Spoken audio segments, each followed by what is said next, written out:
കുട്ടി നല്ല കുട്ടിയായിരുന്നു, നല്ല ടീച്ചർ പഠിപ്പിച്ചത് ഇപ്പോഴും ഓർമ്മയുണ്ട്. അപ്പൊ ടീച്ചറിന്റെ കുഴപ്പമാണ്.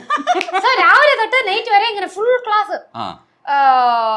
എന്തോ മഞ്ചരി അങ്ങനെ ഏതോ കുറെ ഇങ്ങനെ ശ്ലോകംസ്, അത് കഴിഞ്ഞിട്ട് പാട്ട് ക്ലാസ്. സോ ഞാൻ ഫുൾ അവിടെ ഇരുന്ന് എല്ലാം കേൾക്കും. അത് കേട്ടതിന്റെ ഗുണമുണ്ട് കേട്ടോ. അതെ അതെ. പക്ഷെ ഈ സ്കൂളിൽ ഒന്നും കേട്ടില്ല. ഇവിടെ കുട്ടി ഇന്ന് വരെ ഇങ്ങോട്ട് വന്ന് പറഞ്ഞ് ഇതുവരെ ഇങ്ങോട്ട് വന്നിട്ടില്ല. ശ്വേതയെ കൊണ്ടൊക്കെ പറയിപ്പിച്ചില്ലേ? എന്നിട്ടും കുട്ടി പഠിച്ചു. ശ്വേത വരുമ്പോ ഓടി വന്ന്, ചിലപ്പോ ശ്വേത പഠിക്കാൻ വരുമ്പോഴത്തേക്കും ചേച്ചി ഓടി വന്ന് ഞാൻ ചേച്ചിയുടെ കൂടെ പഠിക്കാതിരിക്കാന്ന് പറഞ്ഞു 5 മിനിറ്റിൽ ആളെ കാണാതെ. ഇവളുടെ കുറെ ഫ്രണ്ട്സ് ഉണ്ടായിരുന്നു, ആൺകുട്ടികളുടെ ഫ്രണ്ട്സ്. അവരെല്ലാം എല്ലാരും കുറെ ഗ്രൂപ്പായിട്ട് വരുമ്പോഴത്തേക്കും ഇവളും വന്നിരിക്കും. അത് പ്രത്യേകം പറയാം. അതിലേക്കാണ് നമ്മൾ വരുന്നത്.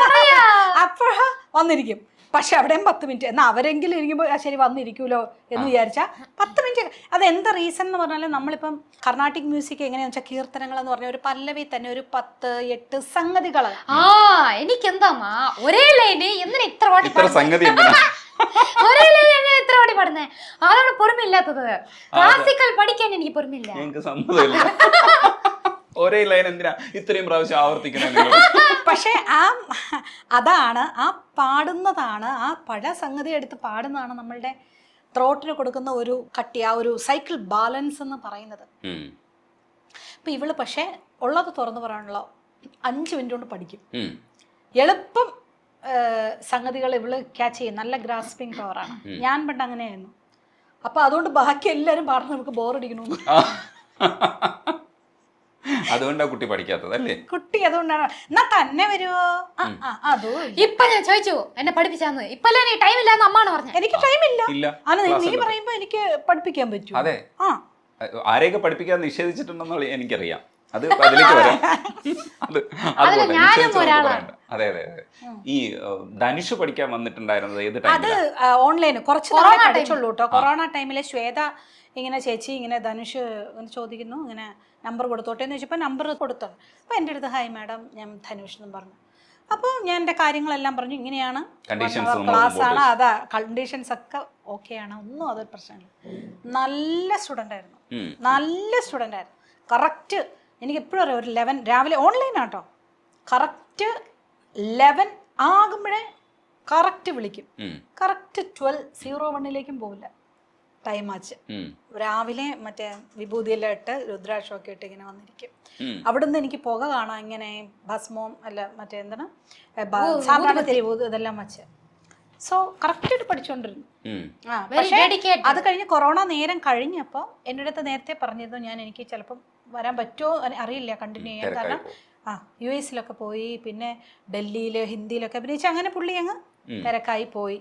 പിന്നെ ഇപ്പം കോണ്ടാക്റ്റ് ഒന്നുമില്ല. പിന്നെ ഇവളെ മറ്റേ ആ പടത്തിലെ ഒരു പാട്ട് പാടി, പക്ഷെ അത് പുള്ളി അറിഞ്ഞിട്ടുണ്ടോന്ന് അറിയില്ല.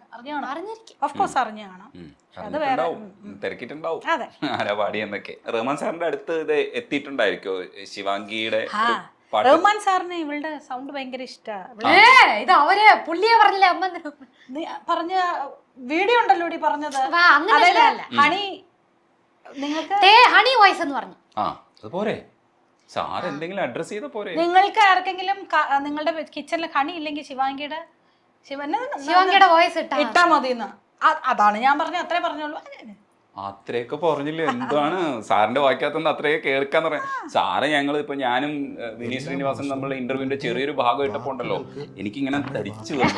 ഞാനത് കണ്ടപ്പോ ഉണ്ടല്ലോ ഭയങ്കര അങ്ങനെ ഒരു ഫീലൊക്കെ ഉണ്ടാവുക എന്ന് പറയാൻ നമുക്ക് ജീവിതത്തിൽ ചിലപ്പോൾ 1-2 വട്ടമൊക്കെയാണ് ഉണ്ടാവുക.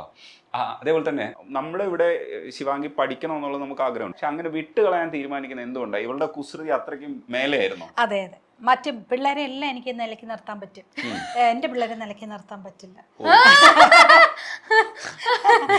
പക്ഷെ മറ്റേ ആൾ അങ്ങനെയല്ലല്ലോ, കുറച്ചുകൂടെ സൈലന്റ് അല്ലേ? അവൻ കുറച്ചുകൂടെ സൈലന്റ് ആണ്. പക്ഷെ അവനും പാട്ട്, അവനോട് ഞാൻ എടാ ഒരു ഇത് പഠിക്കുക, ഒരു വർണ്ണം പഠിക്കുക, വർണ്ണം ഒരു 10 വർണ്ണം ഞാൻ പാടി കേൾപ്പിച്ചു. ഞാൻ പറഞ്ഞു ഏതെങ്കിലും ഒരെണ്ണം അറിയാം. നോക്കുമ്പോൾ അവൻ അതെല്ലാം പാടുന്നു. അവനും അതെല്ലാം പാട്ടിനെടുത്ത് പഠിച്ചത് നല്ല. അതെ, ഞാൻ എന്റെ ബ്രദറാണ് പാട്ടിനെടുത്ത് പോയി പഠിച്ചേ. ഓർമ്മയുണ്ട് അവൻ അതെല്ലാം. ഞങ്ങൾ പാട്ടിരിക്കുന്നു അല്ലേ, പാട്ടി രാവിലെ എഴുപ്പി വിടും. രാവിലെ എഴുന്നേപ്പിച്ചിട്ട് പൂജ പാർട്ടിസിപ്പേറ്റ് ചെയ്യും. എന്നിട്ട് കുക്കിംഗ്, അതിന് വന്ന് അപ്പളം പൊരിക്കാനല്ല, പപ്പടം പൊരിക്കാനല്ല പഠിപ്പിച്ചു. ഫസ്റ്റ് എനിക്ക് പാട്ടിയാ. അത് കഴിഞ്ഞിട്ട് വലിയ പഠനം. പാട്ടി എനിക്ക് രസം വെക്കാൻ കൂടെ പഠിപ്പിച്ചു. ആ രസം വെക്കാൻ പഠിക്കുന്ന വലിയ പഠനം തന്നെയാണ്. നീ എത്ര പ്രാവശ്യം ഞങ്ങൾക്ക് രസം വെച്ച് തന്നിട്ടുണ്ട്? അത് ആവശ്യമുള്ളപ്പോ വെച്ചോളൂ അല്ലേടാ. ഞാൻ പുതിയ വീട്ടിൽ ഷിഫ്റ്റ് ആയിട്ട് ഞാൻ രസം ഉണ്ടാക്കും. രസം വെക്കാൻ പഠിച്ചു. വത്തക്കുഴമ്പ് ആർക്ക് വേണം? കണ്ടാ ഇങ്ങനെ ഇരിക്കുന്നവരെ അമ്മയ്ക്ക് ഞാൻ എന്തിനാ കുക്ക് ചെയ്ത് തരണ്ടേ? അതെ അതെ, അപ്പൊ വന്ന് പാട്ടി മര്യാദക്ക് ഇരുന്ന് ഞങ്ങൾ കുക്ക് ചെയ്ത് തരും. എന്നിട്ട് പാട്ടി വന്ന് തൈര് സാധം ഉരുണ്ട ചെയ്ത് അതിൽ ഓട്ടയിട്ട് ഇത് രസം എല്ലാം ഇട്ട് ഇങ്ങനെ വായിൽ ഊട്ടി തരും. തൈര് സാധത്തില് ഒരു ഉരുളയിൽ ഒരു ഓട്ട ഇടും, എന്നിട്ട് അതിൽ വത്തക്കുഴമ്പ് ഇങ്ങനെ ഊത്തും. എന്നിട്ട് ഓഫ് എന്നാ ടേസ്റ്റാന്നറിയാവോ? സെമ്മ ടേസ്റ്റ്. ഞങ്ങളെല്ലാം കൈയോടെ ഇങ്ങനെ നിൽക്കും. ഞാന് ബ്രദറ് ചില സമയം താത്ത കൂടെ നിൽക്കും. താത്ത എന്നിട്ട് എല്ലാരും വന്ന് പാട്ടി ഒരു രണ്ടാം നിറയെ തൈര് സാധം വെച്ചിട്ട് ഇങ്ങനെ ഉരുട്ടിയിട്ട് ഓട്ട ഇട്ടിട്ട് ഇങ്ങനെ ഇത് അതെല്ലാം ഒരു കാലം. നമുക്ക് വടക്കേ ഓട്ട ഇടാൻ അറിയില്ല. അത് ഈ അതായത് റീസെന്റ് ആയിട്ട് ടോപ്പ് കുക്ക് ഡൂപ്പ് കുക്ക് എന്ന് പറഞ്ഞൊരു പ്രോഗ്രാമിൽ ഞാൻ പോകുന്നുണ്ട്. അപ്പൊ അതിനകത്ത് എനിക്കും ഒരു ചലഞ്ച് തന്നു, വട ഉണ്ടാക്കാൻ. നമുക്ക് ഈ വടക്ക് ഓട്ട ഇട്ടിട്ടുള്ള അങ്ങനത്തെ നമുക്ക് അറിയത്തില്ല, ഞാൻ ചെയ്യാറില്ലല്ലോ. എന്നിട്ട് വട ഉണ്ടാക്കി കഴിഞ്ഞിട്ട് ഒരു ലൈറ്റർ ഒരെണ്ണം എടുത്തിട്ട് അതിൽ കുറച്ച് നീണ്ടിരിക്കുന്ന ഒരു ഭാഗമുണ്ട്, അങ്ങനെ എല്ലാ വടയും ഇങ്ങനെ കയറ്റിയിട്ടിട്ട് അങ്ങനെയാണ് വട ഉണ്ടാക്കിയത്. നോക്കും തിരിച്ചു നല്ല സൂപ്പർ വട. നമ്മളെടുത്താണ് കളി. അതെ അതെ, ഇപ്പൊ എന്തിനാ ഇത് പറഞ്ഞെന്ന് പോലും അറിയാം. അതെ അതെ, അത് വേറൊരു കാര്യം പറഞ്ഞുകൊണ്ടിരിക്കുകയായിരുന്നു. അത് പോട്ടെ, നമുക്കൊരു പാട്ടുകൂടെ പാടിയിട്ട്. ശിവാങ്കി, ഞാൻ ഇതൊക്കെ പറഞ്ഞാലും ഞാൻ ഇടയ്ക്ക് ഈ രാഗവിദ്യ എന്നുള്ള രാഗരസമൊക്കെ ചെയ്യാറുണ്ട്. അപ്പൊ അതില് പന്തപുരാളി രാഗരസം ചെയ്തതിൽ അപ്പൊ ആ നേരത്തെ ഇങ്ങനെ പഠിക്കണേന്ന് പറഞ്ഞോണ്ട് ഒരു കീർത്തനം പഠിപ്പിച്ചു കൊടുത്തു. രഘുവര ഞാപകൊണ്ടോ ഞാൻ വെറുക്കാം വള്ളമ്മ രണ്ടുപേരെ. പക്ഷെ അതിൽ എത്ര സംഗതി അതിനല്ലേ പാടിക്കോ.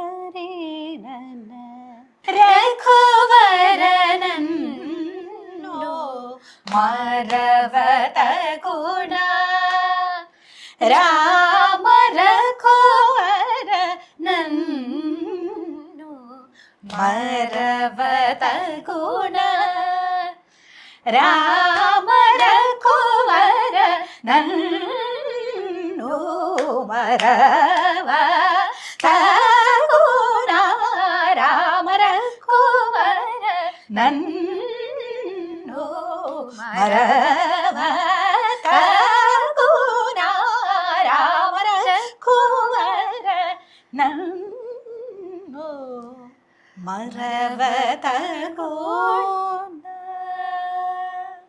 പാടിയാ മതി, ഇടയ്ക്ക് നിർത്തണ്ട. അതൊക്കെ എങ്ങനെ വരും എന്നുവെച്ചാ ഇതൊക്കെ പാടി നോക്കുന്നുണ്ടോ? ഇല്ല.